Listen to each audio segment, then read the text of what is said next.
Halo, kembali lagi dengan saya, Dr. Putu Ayu Winda Wirasutigiri, spesialis radiologi.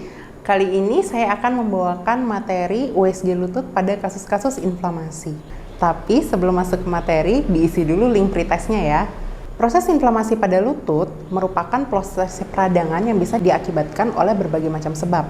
Proses inflamasi ini biasanya menimbulkan keluhan nyeri lutut yang amat sangat hebat dan mengganggu aktivitas sehari-hari.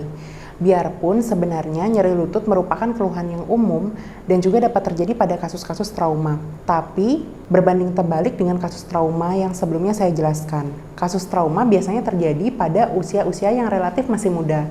Sedangkan proses inflamasi pada lutut umumnya terjadi pada usia-usia pasien yang lebih tua atau pada anak-anak.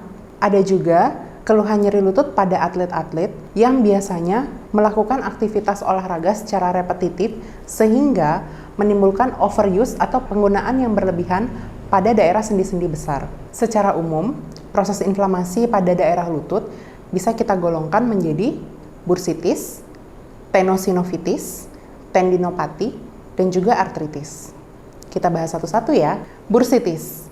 Bursitis merupakan proses inflamasi atau peradangan pada bursa. Jadi, kita bisa melihat proses ini terjadi pada bursa-bursa yang ada di daerah lutut, seperti bursa di daerah suprapatellar recess, kemudian di infrapatellar recess yang terdiri dari superficial dan juga deep infrapatellar bursa, kemudian bisa juga pada pes anserin bursa. Tentu saja, proses inflamasi pada bursa ini tidak hanya terjadi pada daerah lutut. Pada sendi-sendi lain, dimanapun terdapat bursa, bisa terjadi proses bursitis ini. Bagaimana sih gambaran bursitis ini? Gambaran bursitis pada bursa biasanya berupa lesi hipoekoik heterogen dengan batas yang tegas. Kemudian, pada pemeriksaan Doppler, bisa terjadi peningkatan vaskularisasi. Tendinopati. Tendinopati merupakan reaktif inflamatori pada tendon. Diingat kembali, tendon merupakan struktur yang menghubungkan antara tulang dengan otot. Tendinopati biasanya diakibatkan oleh penggunaan tendon secara berlebihan.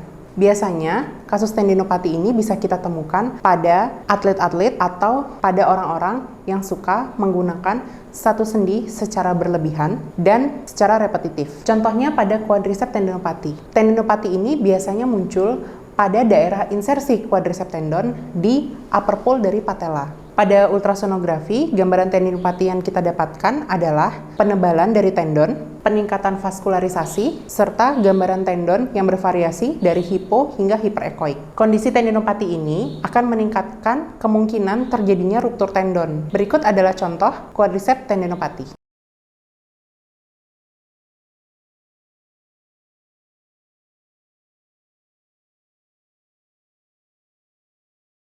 Tenosinovitis. Sebenarnya, sinovitis merupakan proses inflamasi dari membran sinovium yang ada di dalam suatu sendi, bisa juga melibatkan bursa dan juga struktur lain di luar artikular atau di ekstraartikular. Sinovitis sendiri bisa disertai atau tanpa tendinosis. Tendinosis merupakan istilah yang umum dipakai untuk menggambarkan suatu proses degenerasi kronik yang terjadi pada tendon sehingga menyebabkan kerusakan pada level seluler.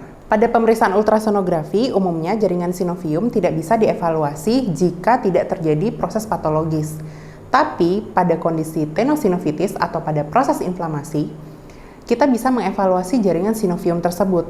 Gambaran yang kita dapatkan antara lain peningkatan komponen cairan di dalam selubung tendon, sehingga kita bisa melihat gambaran selubung tendon yang membengkak. Gambaran vaskularisasi yang didapatkan bisa meningkat atau bisa normal. Kita juga bisa melihat adanya edema subkutan atau pembengkakan pada jaringan di sekitar lesi. Berikut adalah contoh gambar dari tenosinovitis.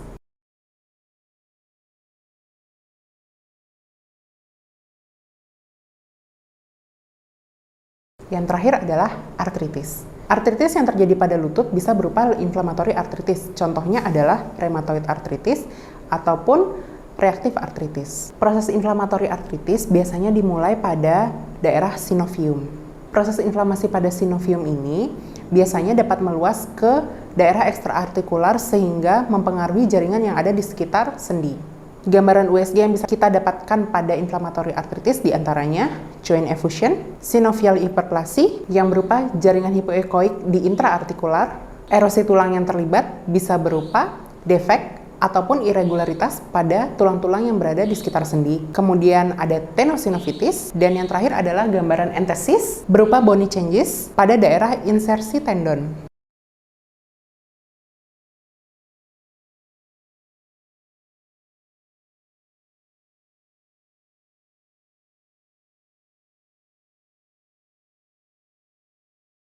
Selanjutnya, kita ikuti kuis interaktif dulu ya.